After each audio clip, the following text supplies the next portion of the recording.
Hi, welcome to another edition of Meet the Mayor. And today, not only do we have the mayor, but we have the deputy mayor with us, Chris Minardi. And we're going to talk a little bit about our beaches and some other things that are going on. But let me start with you first, Mr. Mayor. There was an editorial in one of the local papers this week that took umbrage with how the village is handling Herrick Park. Specifically, they talked about the rule that that more than one person wants to use the park, they have to get a permit, and that they argue that that makes it impossible for people to play like basketball or just come in and play. So you want to talk about that a little bit? Yeah, I do. I first of all, I take exception to to his editorial. Again, it's off base. It's a lot of stuff that David Rattray writes is just ridiculous. It's he does no research. He does no he doesn't even have the courtesy to call me and ask me questions before he writes ridiculous things in the paper. So technically, the way the law is written, and it was written a long time ago, and we are upgrading part of that law now, and it was carried over, the thing he's talking about, where you need a permit for more than two people. I can only assume back when it was written in the early 80s is that the park was very being used by a lot of people, so they had to define what a group was that would require a permit. So the way I think around, the way to fix that, I would assume would, and what I'm going to recommend is that we redefine a group, maybe as a larger number, but then we also, let's say 6 people show up at a pickup baseball game and they're playing. Then if somebody has a permit for that field, that would take priority over a pickup group that just happened to walk in. Same with the basketball courts. Once we put them back in the park, the same situation. If, let's say, 5 or 6 people showed up just to pick up basketball game, but somebody has a permit, that would take priority and they would have to leave. So I think it was set up to try to help alleviate confusion in the park, but David takes it to another level that you can't, walk to the parking lot. You can't, because sidewalk is considered a facility. He's out to lunch. So basically, if I had 5 friends, we could come in and play ball. Correct. And that would be fine. No one would bother us, no one would say anything unless someone else had a permit for that day. Correct. For a baseball game, an organized game. Yes. All right, that makes sort of sense. Correct. All right. Yeah, but he doesn't write it that way. He writes it, to just be antagonistic, to make an issue out of something that's really not an issue. But that's what he does. But I don't want to make this Bash the Star Day, so if we can move on from Sure. that. The only other thing that he did talk about was the money for the park. Yeah, And that they want to know where it came from. correct. So when we took office, we created East Hampton Village Foundation, where it's a 501(c), and people can donate money to that to help us with projects that we're doing, which then those projects don't get put on the backs of taxpayers. And David has a big problem with that. I don't know why. I think he doesn't like wealthy people. I don't know what his issues are. I can't even begin to figure out what his issues are. But he's been like a pit bull on this issue, and all he has to do is file the correct paperwork to request it from the foundation. It's all public records. So when the foundation files their tax returns, they'll be available. So him requesting it from the village, so let me back up. So we created this foundation, and the way the bylaws are written in the foundation, the village board creates it, but once they are established and they have a board, we have nothing to do with the foundation. They're a standalone entity within the state of New York, so he can follow those rules and procedures and ask the foundation for their records. It doesn't come through the village. So I see. he's a little confused and a little off base, which, so in his editorial, he says that the village has rejected his request. Yes, that's true, because we don't have those records. You don't have the information Right. to give him. It's not our records, but he doesn't get it. I don't know what else to do. Well, it sounds He doesn't return phone calls. I call him. He doesn't call me back. I've asked him for meetings. He won't meet with me. But this goes way back. This goes back, even when I was chief of police, he was annoying even back then. So then we will move on from that. Yeah. But it does sound like the sort of setup that they have in Central Park in New York City, and that's what saved Central Park years ago. Exactly. All over the country, this is done. This So is, it's- this is nothing new. Right. So there we go. But- Let's talk about something more fun. We have Chris Minardi with us. You know, even I think, well, the beaches. So if you go to the beach, but there's a lot to it. And you are overseeing it as part of the board, and you have a lot of background in it because you were a lifeguard, and I think you're still part of the ocean rescue. Is that right? Yeah, I am still a lifeguard as well. So terrific. I enjoy it. I've spent my whole life at the beach, and it's a very rewarding department to oversee. And we've done a lot of work there, and it's really paying off. The beaches are beautiful right now, and they're doing a great job. Terrific. So, if I remember, there are 13 beaches between the town and the village, and I think 5 of them. You guys oversee 5, Yeah, I guess it's 5. Yeah. Yeah. Yes. and so do you know sort of how many folks are involved during the summer in all this kind of a big project? Well, yeah, we have. We've got a very large and energetic beach staff. It's centralized from Main Beach, and then lifeguards and beach staff distribute themselves at about 9:30 to Georgica and 2 Mile. We do have a lot of patrolling that happens all throughout the village exposure on our beaches. However, there are lots of stretches of beach that are unprotected. But I would say we probably have, between full-time and part-time, maybe 100. But, we have a lot of part-timers. One of the beauty, the ideas and the initiatives that we've set with our lifeguards to make sure our beaches were totally protected was we've got no problem hiring part-time and substitute lifeguards, because there's a lot of people that only want to work a day a week or 2 days a week, but they're great lifeguards. They've got families, they might have other jobs, and so we've embraced that, and all our beaches are fully staffed. And we've had, I think as of the date this year, the number was about 135 saves and assists for the year, and last year our entire year was about 160. So we've had a busy year so far, and the guards are doing a great job. And we've had a couple pretty serious rescue initiatives, and everyone came home and got out of the water. So I'm really proud of our staff, and our guards are doing a great job. Yeah, that's terrific. Yeah. That's a lot of saves. Wow. It is. Wow. Look, I have to say, though, Chris is being a little modest because, he's really taken the beaches that, since he's been in charge of them, have really come a long way. We've hired a full-time chief lifeguard who year-round. So the beaches are our pride and joy, and they're the gem of the village. This is what everybody comes here for. So we want them to be the best we can. We want to get the beach back into the top 10. That it lost that along the way somewhere, but I'm very, very confident that Chris and his staff will get it back to where it should be. But Chris has done, he spends his life at the beach, so he really does a great job with it, and I can't thank him enough for all his hard work. No, it's terrific. I know that whenever we go, it really has improved, and you see the guards and the kids. They're all excited. They're all into it, and they're really paying attention. Yeah, the morale has he turned it around. We have on 4th of July, they all run from the beach to the middle of the village.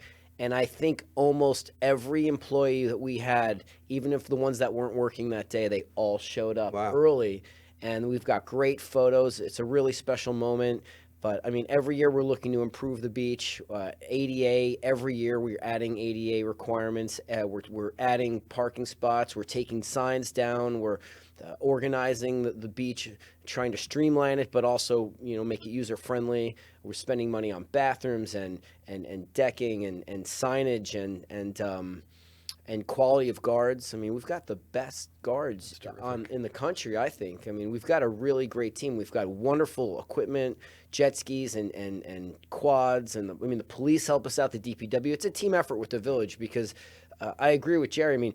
East Hampton has a lot of special qualities, but I'd like to say the beach is probably one of the most. That's why people come here. And I want it the cleanest beach. I want it the safest beach. And we've put some great programs together in the past couple of years. You even have started the juniors, right? Yep, we have a really strong junior program that's been turned around by Lee Bertrand and Drew Smith at the beach, and the list goes on and on. I could speak for an hour of all the upgrades we've made at the beach. And then, we put the concession, the beach hut. Yep. We put terrific people in there, and they just do an outstanding job. And, we introduced alcohol. Do you remember that whole controversy? Yes, I do. And, that was going to ruin the beaches, another editorial from the Star. Right. And none of that happened.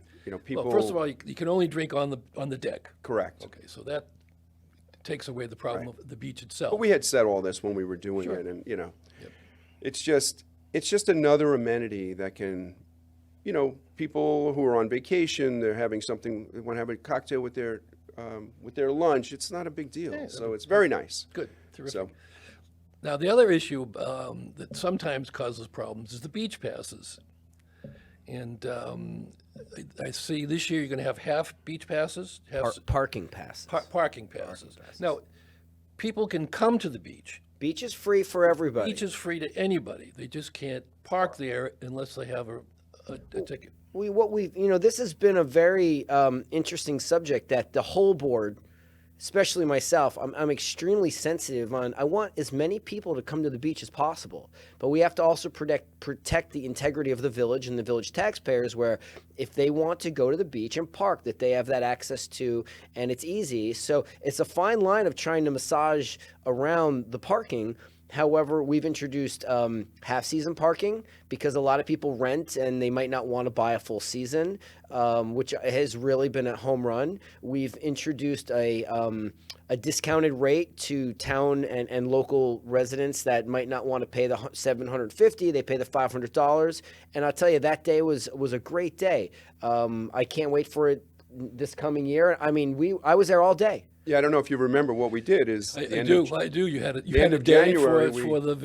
we had a one-day sale for us local for us residents. townies. Yeah, Yeah. and it was in January, so it worked out very well. And I think we finally found this is the first year we have not sold out of beach permits. So beach permits are available. The half seasons are available even right now. So, and we're in July already. Right. So I would assume there's going to be a few more sales for August, but we're pretty much, I think, done.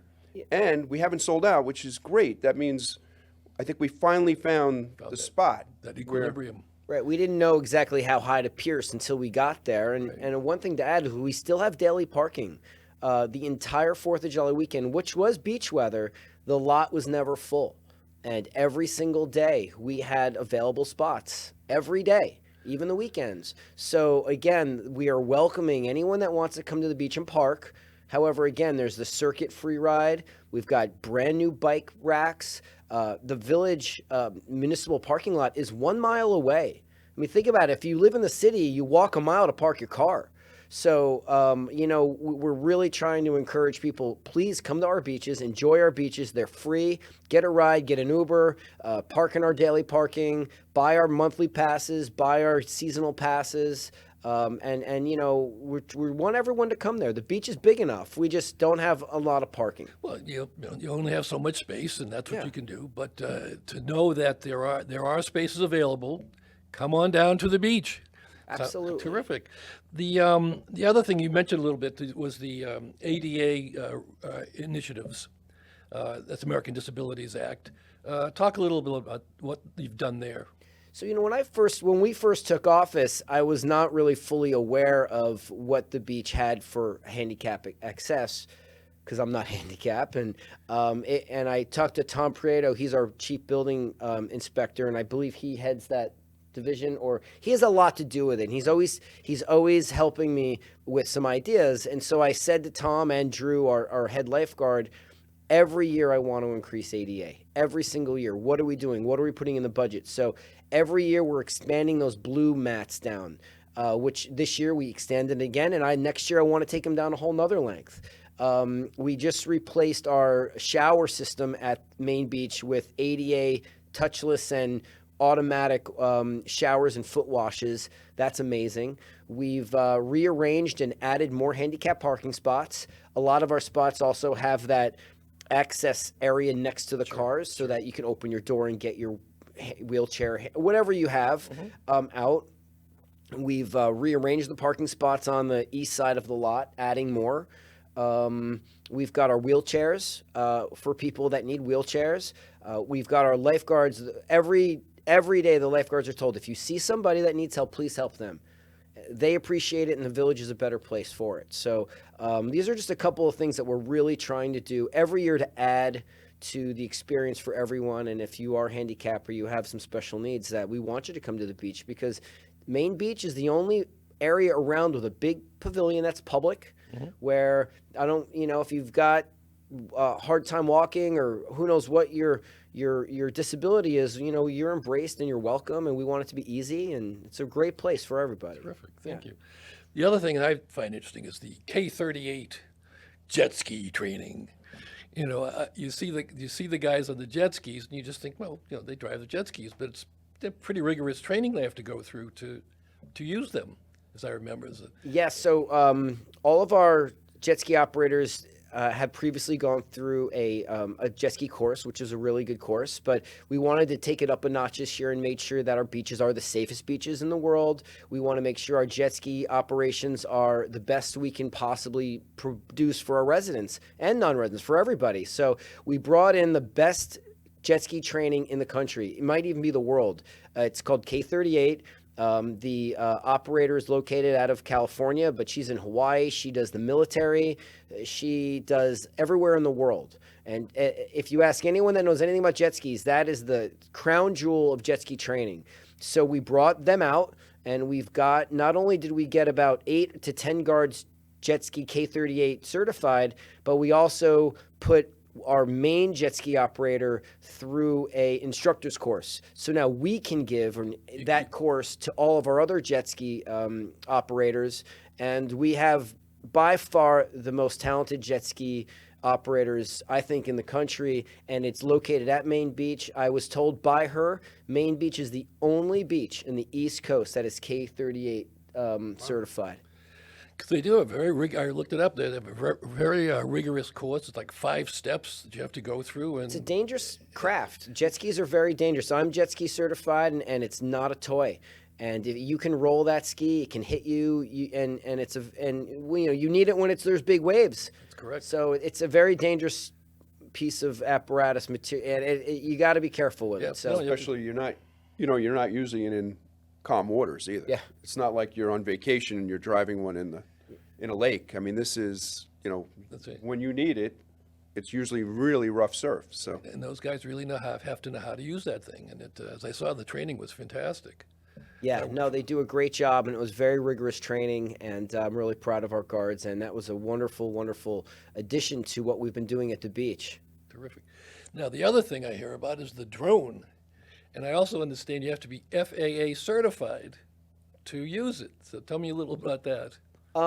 Again, this just goes along with trying to make our beaches the best and safest. Now, we have a drone that's stationed at Main Beach. We've got at least 2 operators, and I think Jerry, from a former chief of police, would know this better than me, but to fly a drone for a municipality, you have to have a very, very special license, and it goes to the FAA, and you just can't go buy a drone and fly it around. So we've got at least 2, and there's also a lot of village police officers that are drone certified as well. So, but we said it's too much time to come from the village police. They do a great job, but if the drone isn't there and someone's drowning or we have an emergency, it's a matter of seconds, not minutes. So we've got this beautiful high-tech drone, and it can be dispatched in less than a minute. And they used it the other day, and it worked. So again, it's got infrared. It's got a one-way speaker. It can fly in gale force winds. They're training with it. There's ocean movements. We can track a lot of sand movement. There's a lot of applications for the drone that we haven't really even touched. also the what do you call it when the ocean has the rip Rip currents. currents. Riptides. You can spot those from the air as well. Oh, really? Yes, You usually yes. see them. Yeah, we've got some really great footage that they're just culling through now, but it's been a busy weekend. But the drone's been active and the jet ski's been active. And so, no other beach has all these features. And this is, just another year for us. Next year, we're going to add more features. It's really amazing, the drone, because like when I was police chief, we had several drownings, right, throughout the course of my career, or missing swimmers. And some of them were even at nighttime. And so the only way you can really do anything is call Suffolk County Police helicopter. And they come over, and they have the heat-seeking infrared or camera, whatever. right, right. Thermal. It's actually Yeah, thermal. thermal. And they can fly over. But that's a 20-minute wait, usually, for a helicopter.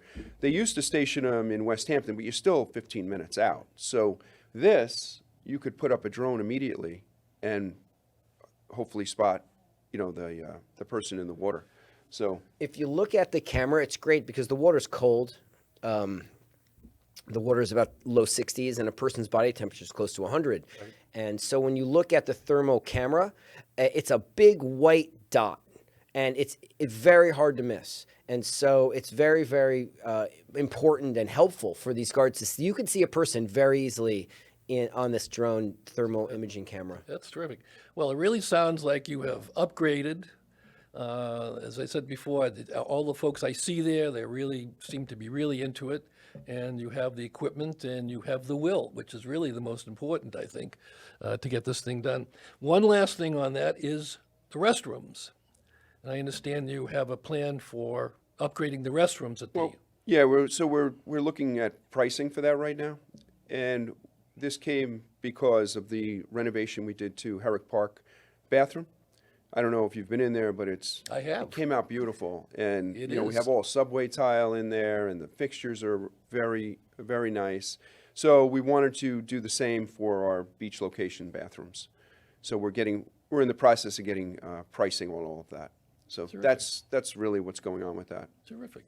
The other thing we had was Police Chief Tracy. Right. I understand he's retiring, but he's still part of the Ocean Rescue part? Yeah. So back in probably the early 2000s, I guess it was 2003 or 4, I was the chief of police, and Mike, Chief Tracy now, was the lieutenant, I think, at the time. And he and the captain from the town police came up with this idea, along with Chris's brother, Jimmy Minardi, to form this Ocean Rescue, create this. So they brought it to me, and they brought it to the police chief in the town, and we both supported it. And that's how it was created. So Mike asked me as he was retiring if he could stay as liaison to that. And I said, absolutely. Since you kind of created it, we would love to keep you involved in that. Terrific. So that's how it all came about. So to just go back in history, Mike and I went to the police academy in 1984 together. So we've been together a long time. So he's leaving September 1st. And who's the new chief? it's going to be Jeff Erickson, who's a captain now. And So you're going to promote from within. he'll be promoted, from within. And we're excited about that, too. Terrific, terrific.